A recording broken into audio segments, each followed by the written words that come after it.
पीछे से बैकग्राउंड से बताना चाहूंगी कि जैसे 2020 में ये पैंडेमिक आया था, उस टाइम ये न्यू पैंडेमिक था, किसी को इसके बारे में पता नहीं था कि कितनी सिवियर बीमारी करेगा, कौन सा ट्रीटमेंट सही रहेगा। सो डॉक्टर इसके ऊपर रिसर्च कर रहे थे।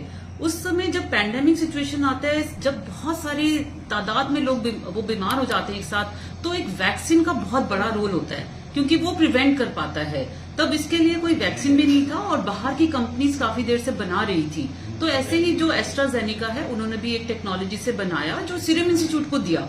लेकिन जो हमारी drug controller general of India है, वो ये कहने लगे कि पहले आप इंडियंस में टेस्ट करो, फिर हम देंगे। सो इसीलिए फिर एक ट्रायल शुरू किया गया था जिसमें पीजे भी एक साइट थी और मैं उसमें प्रिंसिपल इन्वेस्टिगेटर थी। 1600 लोगों में ये वैक्सीन जो था हमने टेस्ट किया था 2020-21 में।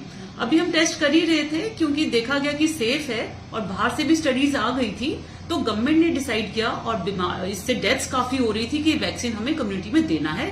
स्पेशली हेल्थ केयर वर्कर्स में सबसे पहले हम शुरू करेंगे। सो 16 जनवरी को ये शुरू कर दिया था। सो हमारी स्टडी में जो पब्लिश्ड भी है, कोई ऐसा थ्रोम्बोसिस का कोई ऐसा रिपोर्ट नहीं हुआ था और हमने अपने हेल्थ केयर वर्कर्स को 12,000 को लगाया जिसमें कोई ऐसा एपिसोड नहीं आया और हमने उनका फॉलो भी किया 1 साल तक। एक बार 1 साल तक किया और एक बार 6 महीने तक किया, तो कोई ऐसा केस नहीं आया था। लेकिन मैं बताना चाहूंगी कि गवर्नमेंट को जब ये पता चला कि ऐसे केसेस आ रहे हैं, तो उन्होंने मई 2021 में ही ये हमें एडवाइजरी इशू कर दी थी कि अगर ऐसा किसी भी पेशेंट को हिस्ट्री आती है पहली डोज के बाद कि उसको क्लॉटिंग हो रही है या उसका प्लेटलेट काउंट कम हो रहा है, तो आपने उसको सेकेंड डोज नहीं देनी। मई 2021 की बात कर रही हूं मैं, तब हमें ये आ गई थी इन्फॉर्मेशन। और उसके बाद अगर किसी को हिस्ट्री भी है तो भी आप ये वैक्सीन उसको ना एडवाइस करें।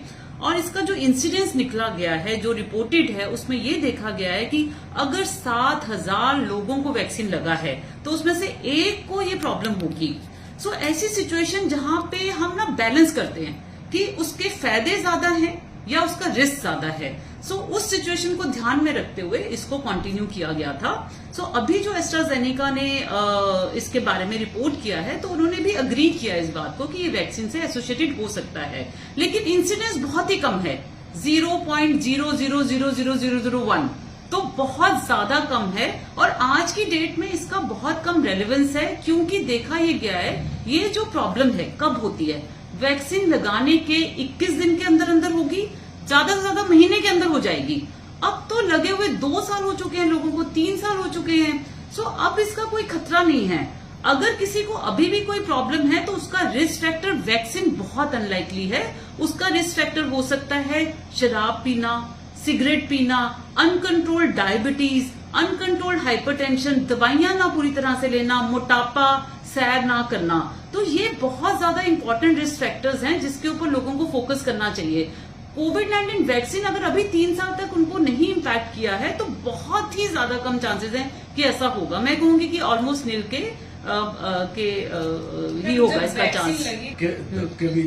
नहीं, वो ये मैं ये नहीं कह रही हूँ कि जो रिपोर्टिंग हुई है वो मेरे पास डाटा नहीं है क्योंकि मैं तो ट्रायल किया था। वो डाटा आप ले सकते हैं, मिनिस्ट्री के पास वो डाटा है, एडवर्स इवेंट फॉलोइंग इम्यूनाइजेशन। सो वो पूरा उनका मॉनिटर हुआ है। सो अगर आप हमारी इंडिया की पॉपुलेशन देखें 130 करोड़, ठीक है, और अडल्ट में लगाएं तो इंसिडेंस बहुत कम है। मैं तो ये कह रही हूँ कि आपके चांसेस वो बीमारी होने के बहुत कम है, और अगर हैं भी तो वो शुरू में हो जाते। आपके वैक्सीन की 2 डोजेस लगनी थी और 1 डोज के आपके महीने के अंदर अंदर आपको वो प्रॉब्लम आ जाती।